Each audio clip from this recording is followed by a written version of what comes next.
Okay, in this video we'll be looking at an overview of the player tracking system and the configuration and setup of various things for the player tracking.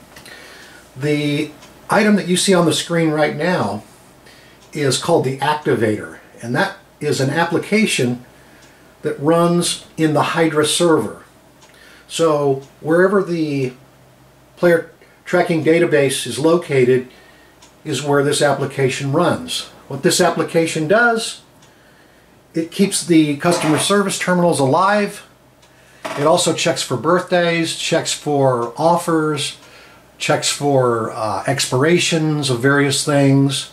It's basically the heart of the system that keeps everything running. So the first thing in the player tracking system is that the Activator app needs to be running as you see on the screen with no errors.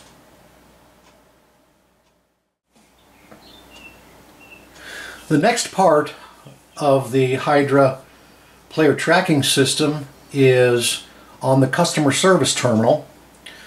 We have another application installed called Player Panel Kiosk.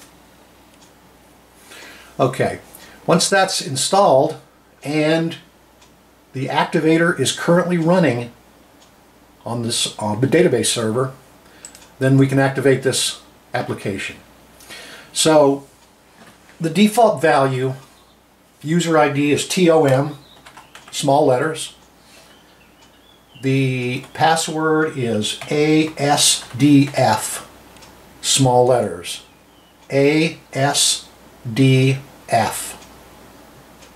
Okay.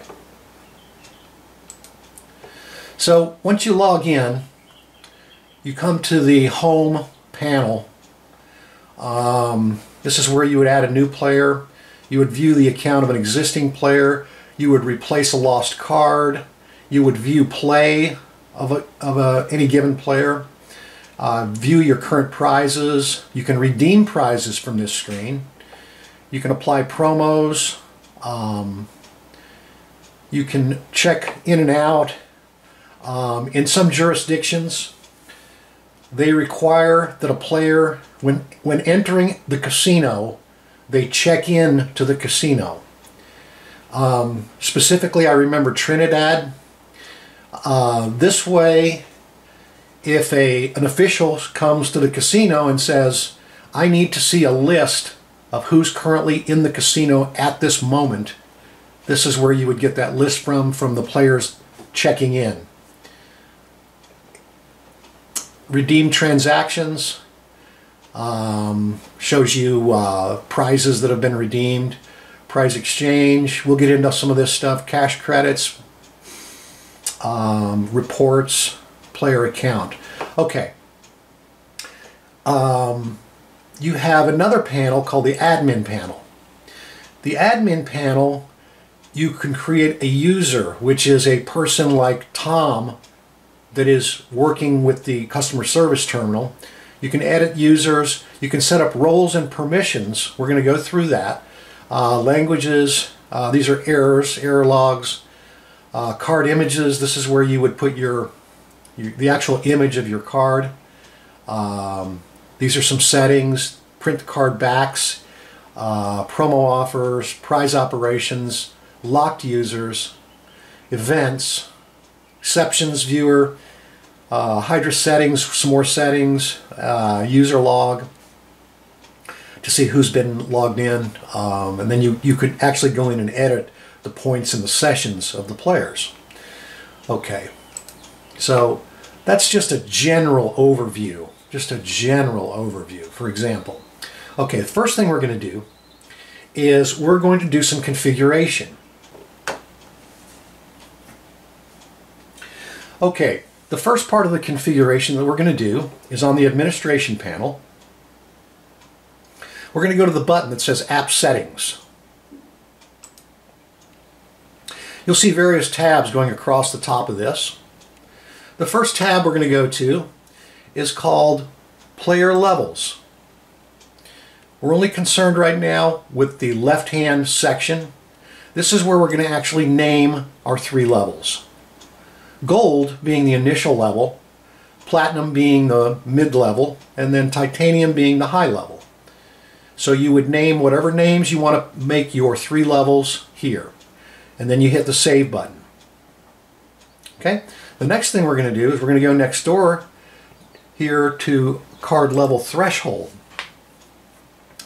These are the amount of points that a player has to earn in order to move from one level to the next. In this case, to move from gold to platinum, you have to have earned 40,000 points. And then in order to move from platinum to titanium, you have to have earned 150,000 points. Pretty straightforward. Set the numbers in there, hit save. Now let's go back over to player levels. Let's look at the right hand side of this. If this checkbox is unchecked, then it's pretty straightforward. You move from level to level and you stay at that level forever. Okay. If you have this box checked, then in order for you to stay at your upper levels within 60 days, you have to have played 40,000 points. If you don't, then you'll move down a level. In order for you to stay at level 3, again, you have to, in 60 days, have played 150,000 points. If you don't, you'll revert back to level 2. If you don't do this, you'll revert back to level 1. So you can put in the number of days here. It could be 60 days, it could be a year, 365 days. And the points varies, however stringent you want to be on the customers. Again, that's if this box is checked, you would set your revert levels and you would hit save. The next part of the configuration, we're going to actually put the card image. So we go back to the button that says card images. And so now what we're going to do is, these are just stock levels, club, gold, and elite. The bottom level, let's say club, we're going to select an image. I have a thumb drive with various images. So let me go to the D drive, cards, go to JPEG.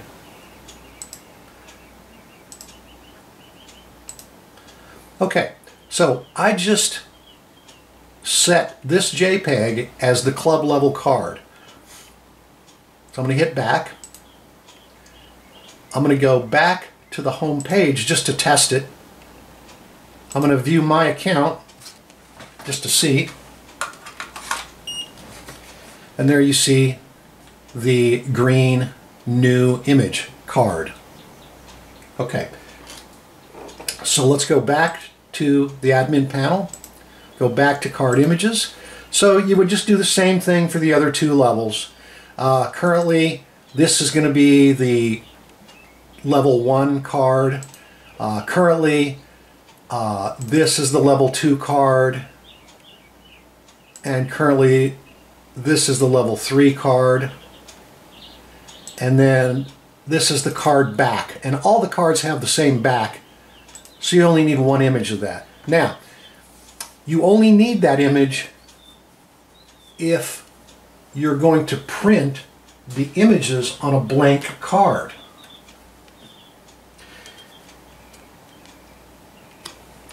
If you have pre-printed cards, then you don't need to have a card back. It's nice to have the card images though, so you can, when you look at the player's account, you can tell immediately what level they are. Okay, so that completes part 1 of the configuration of the system. There's going to be various parts to the configuration because there's a lot of things that have to be configured.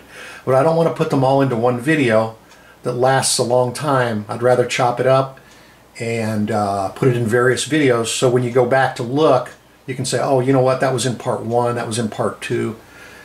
So I'm going to end this part 1 configuration right now.